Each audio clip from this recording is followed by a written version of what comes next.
Changing the format of college football. We're going to talk about that. Bama adds commitment and starting to pick up some momentum in that area. And is Vandy ready to take over the state of Tennessee from the Volunteers? I'm going to ask Shank all these really important questions, so you guys better hang. This is the Bama Tailgate Show brought to you by Pearl River Resort. Let's go.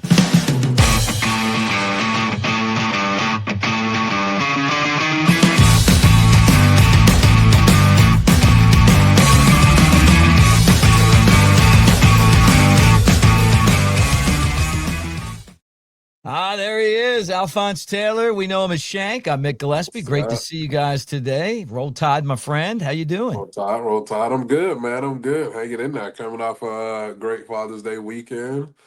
Man, enjoying the fam. Got to practice some ball today, and so I'm living a dream, Mick. I can't There you lie. go. I'm living a dream, man. Yeah. Well, anytime you get to spend your life around sports, that's always fun. And then your family, even more important. So great stuff. Bama trying to add to their family, their football family, which you're a part Oh, of, obviously. And they got this guy right here, Jett, to flip from ISU to Bama, guy from Oklahoma. No, from Nebraska coming to Alabama, but a 4-star quarterback, Jett Thomalla.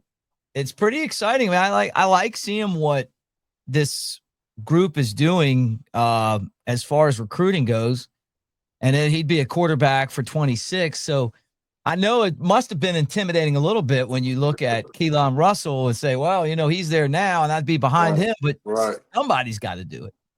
Yeah, absolutely, man. Absolutely. Why not get in a QB room like Bama? And even if you don't end up staying, I'm sure you'll get a lot of valuable knowledge from some high level coaches there, man. And then getting to be behind guys like Keelan Russell and Ty Simpson. They always say iron sharpens iron, right? And so absolutely getting to learn from guys like that and just being in that type of competitive atmosphere, it can only help you grow, right?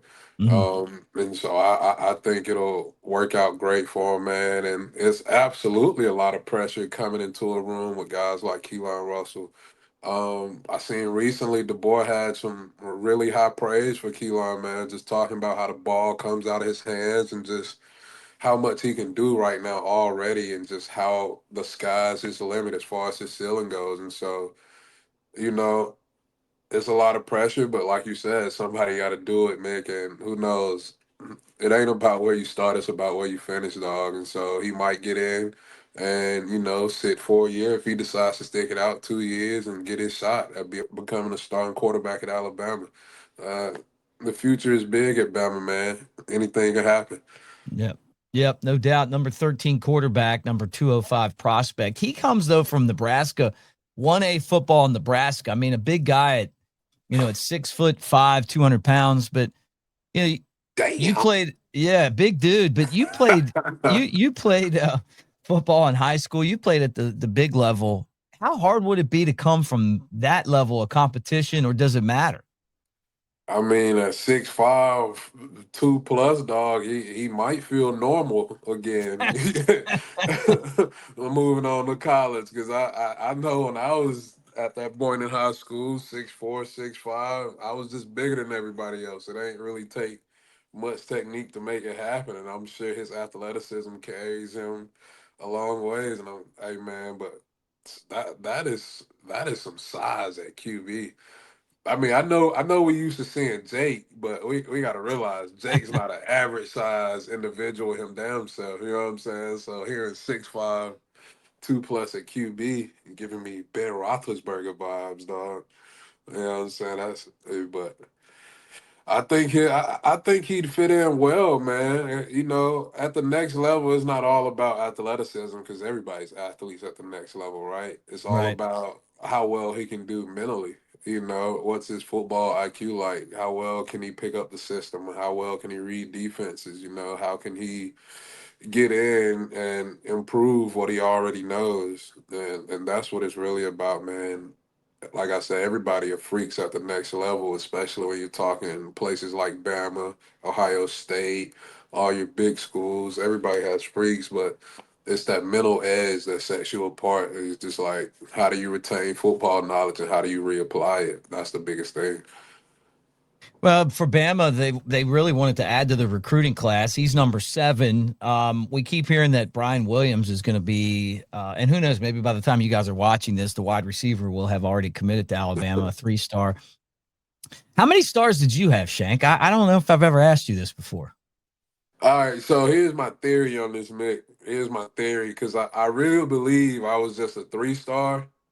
And then when I committed to Bama, they bumped me up to 4 stars, dog. Because I know for a fact I was a little 3-star out of Mobile. I was a little hidden gem, and then all of a sudden I was a 4-star, and I decided to commit to Bama. So final deal was 4 stars. How does that, as a high school guy, how does that change your life to be a 4-star? Like, 'cause you be I, a 4 or 5-star. That's pretty impressive. I mean, you know me, Mick. You know how I am about stuff like that, man. It is what it is. You feel me? Ain't no sweat off my back. I mean, I ain't really care about that stuff, But a lot of guys do. It's not necessarily my thing. I Because honestly, I know I always do this, but I didn't even think I'd be going to college, man, and then I ended up going to Alabama. So Yeah. you know what I'm saying? Like life throws some crazy stuff at you, dog. So the stars weren't really my thing. I didn't care about them. Never kept up with them. What But what I uh always, what but were I you gonna always do? told people, say what? What were you gonna do if you didn't go to college? Oh shit, I was gonna be in the band somewhere, Mick. I was a huge band guy. I was like I was a really good percussionist, man. Like I took it serious. I don't know. Me and Nate Oates got that in common. He said if his parents would have let him stay with percussion, he might have stayed in the band himself. That's awesome. I had to get him to tell that story. He told it to me at the golf tournament. Me and Jake. I thought that was funny, man. But yeah, I don't know, man. It's just like music was my thing before football. Like I was super into it. I played the drums in church growing up. It was like my jam. And so I was probably gonna go to school to be a musician or something. Who knows? That would have been a fun lifestyle. I mean, it'd have been Nah, cool. I'm so glad God saved me from that life. Yeah, but I mean, playing thank, music's fun though. thank God for Bama football. You just didn't want everything that goes with the playing the music. Yeah, dog. Nah, So uh, were you in a band? And if you were, like, what kind of tunes did you guys play? I was in my little school band. I was in my school band, and we played just basic basic stuff, man. And nothing too serious. Wasn't no real music prowess going on at the time. It was just reading basic sheet music. The least amount of mistakes you made, the better they claimed you were, but really you were ass. you know, we really weren't all that good, but if you didn't make that many mistakes, they claimed you were good. But Right. So it what has to. what kind of music? What if you were doing a band now? Like, say you look back and you're like, hey, I was gonna be in a band. Like, it'd be like a rock band. Would you have been a Hell yeah, rocker? Hey, Paramore. Hey, I'm part of that Paramore era, dog. Like I'm here for that. I would definitely go Paramore. Maybe some Green Day. Uh, definitely punk rock type deal, man. Yeah, That that's so that that'll funny. that'll be my style. Yeah, It'll yeah. throw some people off for sure, though. I got a niece like that. I see her, all her stuff. She's in all that too. And I was like, I like music. I'm like, I get it. I mean, I don't know if it's I'm more of a jam guy, that. But I mean, I could get into that too. It's pretty funny.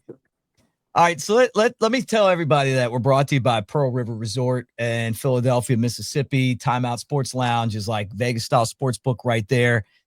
Dancing Rabbit Golf Course. It's the Augusta. You can play. You don't need a membership. The whole facility is amazing. Multi-million-dollar facility. The Azaleas, the Oaks, two great golf courses. On top of that, you've got the clubhouse where you can actually rent rooms in the clubhouse and stay there. It's so much fun.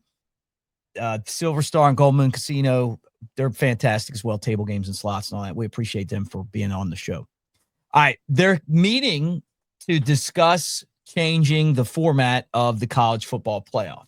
And they're talking about maybe you got 4-4, 2-1, where like 4 SEC teams and 4 Big 12 teams, and then there's another one. It's like 5 conference champions, and then you throw the rest of the 11 in a group, and have do it like that. Man, I just think. I mean, let me just start with this. After last year's playoff, I realized that if we're to the point now, we might as well just get a lot of teams in. That's what I think, Shank. Like watching some of those teams that got in over Alabama, and I'm going, it would have been more interesting if I would have seen South Carolina, if I'd have seen Ole Miss, if I'd have seen Alabama. There was probably some other teams, and it's like if you're going to do 12, but then you're really not, you're just making a way for teams that aren't as good to get in, playing weak schedules. Why not just throw everybody in there, and then those teams will get wiped out in week 1, and then you'll start to just kind of, Yeah.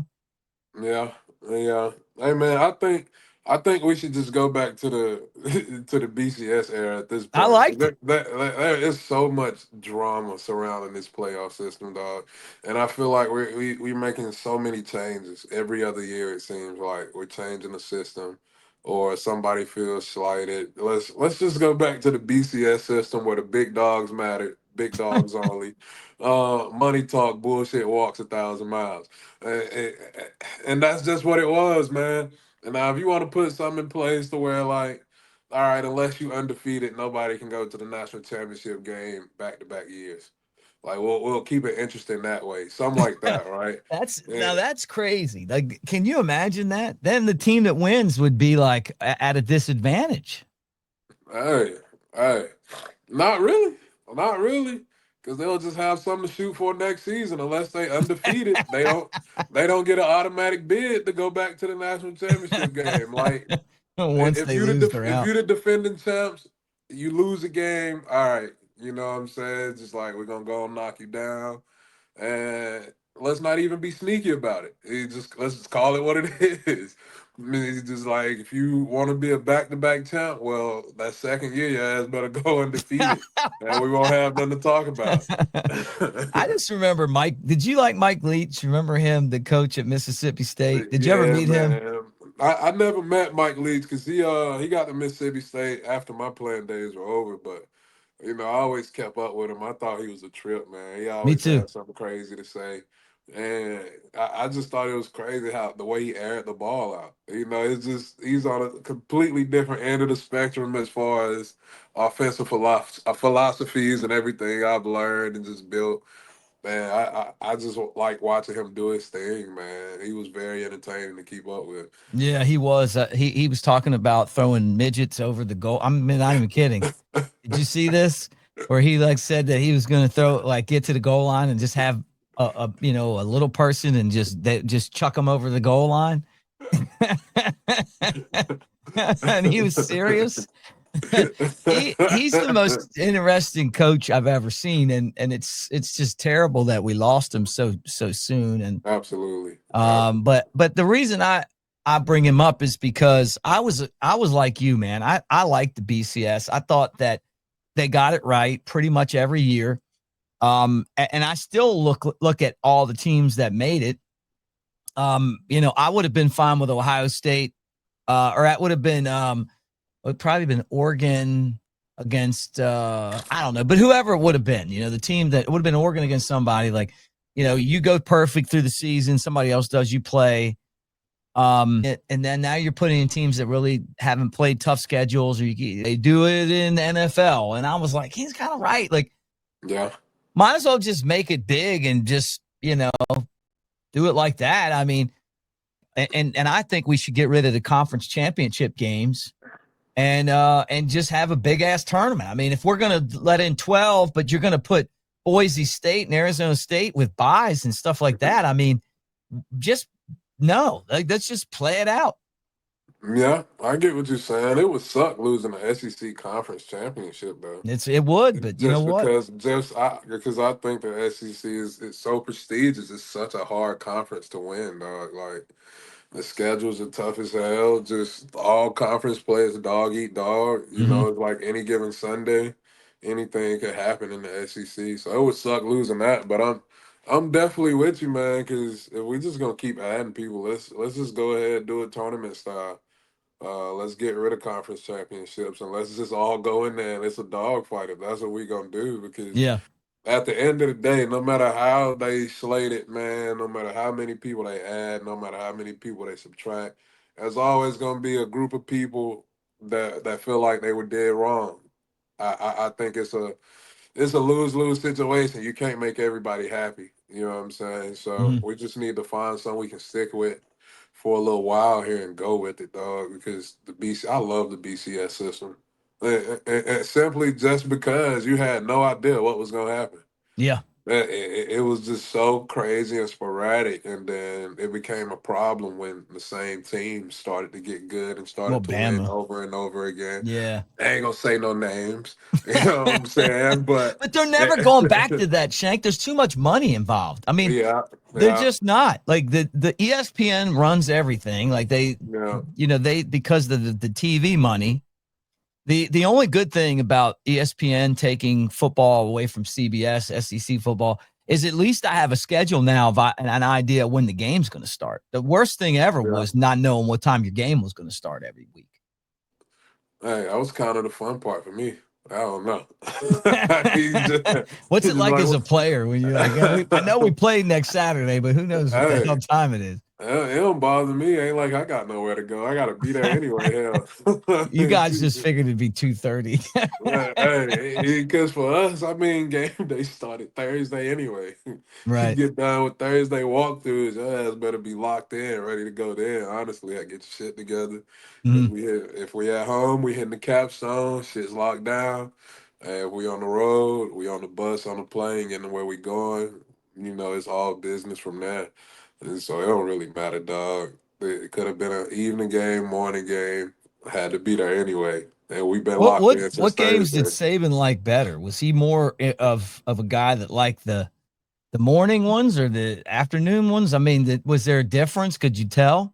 No, I really couldn't tell because he was a very control what you can control kind of guy, you know. He'd be like, "Yeah, it's hot. So what? Now what? You can't control the heat. It's going to be hot. They're hot too. What Hmm. what are you going to do about the things that you can control?"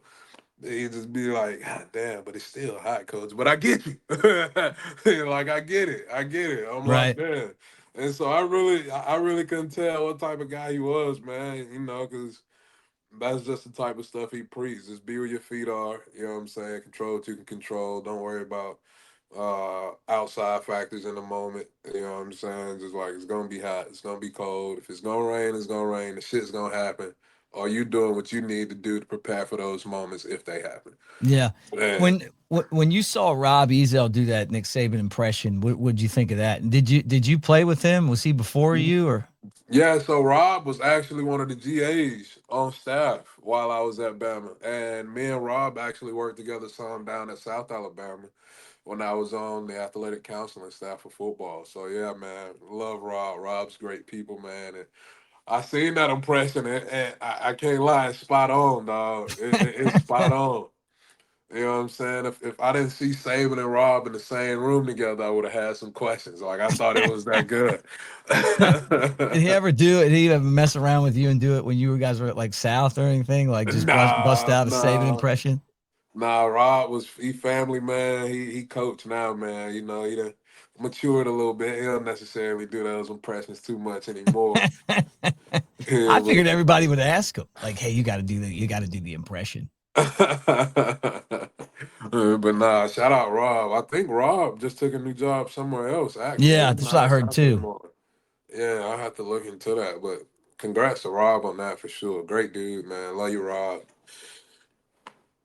Guys, I want to tell you this as you hang out with us before we change topics here. As you do what I did in my man cave here in my studio, you can pimp out your man cave just as easy at newlifeart.com. And pretty soon we're going to have you fixed up, Shank. I just haven't been there to get your stuff, but you guys, all you got to do is use that promo code Bama Tailgate at newlifeart.com and you get 20% off. That's easy. 20%. Go to checkout. It'll say promo code Bama Tailgate. Boom, that's 20%. So that's taxes plus money. That's a pretty good deal when you do that at checkout. And they got a lot of cool stuff. I think the one thing that it doesn't count is the new stuff. So the new one would be the print of Mark Sears making the buzzer beating shot against Auburn, which was one of the most epic basketball games in the history of Alabama. I mean, if you really No want to get doubt. into it, might have been the biggest. No doubt, no doubt. Hey man, it's always a good time we beat Auburn. I don't care if it's wheelchair basketball, hockey, badminton, pickleball. If we beat Auburn, it's a good day. I agree with you 100%. This isn't quite the rivalry that we're used to in Alabama, but Vanderbilt, which is the other school in the state of Tennessee, their quarterback Diego Pavia, who I do like, says that after this year, he really feels like Vandy's going to take over for Tennessee, take over as the place to be to play football in the Volunteer State. Now he's saying it's because everybody loves Nashville. They're upgrading facilities, NIL. What do you think? Hey man, you know how the old saying goes. I believe that shit when pigs fly. Because I understand Vandy had a good year last year. Nobody's taking that away from you. But let's slow down, dog. Let's pump our brakes. Hold on to our britches here, okay? Man, because that type of shit it just doesn't happen in a year or two. You know what I'm saying? It's just like I'm the biggest Tennessee hater there is. I hate the guts. We never lost to them while I was there. You know what I'm saying? That puke orange, that pumpkin orange. Hate them, absolutely. But I'm gonna give them their due respect now. It's just like you just can't have a good year to him. He's not even a 4 year guy at Vandy to say something like that. You know, you're not even fully into that rivalry, that tradition. You come in, do 2 years, and think you're gonna talk about Vandy's taking over Tennessee. Eh, That's like somebody coming in, winning the game at Auburn, and just be like, "Yeah, who the fuck is Bama?" Nobody wants to hear that shit. I mean, like, come on, man, and just. But all due respect to Tennessee, man, they've been. It's not like Tennessee's been bad, so I don't even understand where that got lost in translation. And so, but those aren't my programs, man. I'm a focus on the Tide. Yeah, At right. the I just end think of the it's funny. day, we'll let them scrap about that. But I don't see it, man. I'm still rocking with Tennessee over Vandy. It's gonna take more than a good year or two to overtake years of tradition. And so that's my Well, take on that. he's been in the state for one year. Uh, Yeah, as a yeah. guy that's worked in Tennessee for a long time, there's just no way. People, it's just like in Alabama. I mean, there's just all the tradition. It's at Alabama, even with Auburn in the state. Yeah, yeah. I Well, mean, and the same thing that up there, like that's generations and generations of people that love the Vols. And for Vanderbilt, they've been so bad for so long. I mean, when they beat us this year, it was such an insult to our program. I mean, they're it and was. they're good, and I don't think they're even that bad. I mean, I they was they disgusted. but people were Disgusted. mad, and even the team's mad. Like, how could we let this happen? So um, as I look at this, I'm like, "Phew," you know, not good. Nah, man. It's just like I can guarantee you can go into any Walmart in Tennessee and it's just colored in orange. Oh yeah, it It's is. just colored in orange. That's your real telltale. Like you go into a Walmart down here, guarantee there's a Bama and Auburn section in every Yeah, store. yeah, Doesn't matter what location Walmart you go into, there's a Bama Auburn section. And then you get closer to UAB and all the other schools that have that stuff too. But I guarantee you go anywhere in Tennessee, it's colored orange. yeah. It's It like is. like you said, man, that deep seated tradition just doesn't get uprooted overnight. Man, yeah, Nashville's nice, cool. You know what I'm saying? But we're talking football here, but Yeah. we're No, talking football. I agree. I agree. So would you go with, I guess the last thing I'll ask you is kind of going back to the college football formatting. Do you think that it would be better for the SEC to have 4 automatic teams or get one in and then have 11 where you could possibly have 5 or more in because, there could be years where you have 5 or more of the best teams. I'll take our automatic 4 bids. Mhm. I'll take our 4 bids because now y'all got to play a Bama, a Georgia, a potential Ole Miss. Who would your 4th team be? Who are your 4 teams out of the SEC if we get 4 automatic bids right now? I think if we had 4, it's going to be Texas, Georgia, Bama, and kind of flip up in the air. Maybe kind of a wild card out. Maybe I'd say probably LSU off just the top of my head, but somebody like that. And I really, think, and honestly, the 4th spot can be so many wild card teams. yeah. Because, like we said, you can go LSU there, you can go Ole Miss there, you can. South Yeah, Carolina could be a team to watch out for. hey, they got some dogs coming back on that defense now. And their quarterback's pretty good too, Sellers. I Yeah, mean, so yeah, and I think their coach is good. Like no doubt. they've been that program that found a way to win some games that you don't expect them to win. They lost some Yeah. games they should win. But when you look at it, you're like, man, these guys have been kind of sneaky good, over the last whatever. They've been steadily building, dog, and like they have been steadily building over the past few years. And I'm a fan of South Carolina. I like to watch them play ball. Do you? Young freshman DN they had last year, he was an animal. I forget his name, but he was just an absolute animal. Yeah, my family actually stays in Charleston, South Carolina, so. Really? Yeah, man. I need to get back out that way and see him soon. Hey, Dave. Hey, Kathleen. Yeah. Y'all see this? Miss y'all. But yeah, man. I like South Carolina. You're And talking about Dylan Stewart. yeah, him. Absolute animal. Yeah. It's just like I feel sorry for anybody that has to see him at any point this year because I feel like he's gonna make a leap. Yeah. And that's crazy to say because he was just that good last year. Yeah. No doubt. Well, Shank, another great show. I know you've been fighting the elements these days, Yeah, man. but you look at you, man. Played hurt today, and you did great. Hey, can't be soft, man. Mama ain't raised no, you finished that. All right, we're getting back together later this week, but it's always fun hanging with you, man. Absolutely. Have a great one and roll tide, Hey, guys. roll tide, guys. Show's brought to you by Pearl River Resort, Philadelphia, Mississippi. Hour and a half from Tuscaloosa, 2 and change from Birmingham. The Azaleas, the Oaks, part of Dancing Rabbit Golf Course. It's the Augusta you can play, so take advantage of it. And guys, we'll talk to you soon. Roll tide.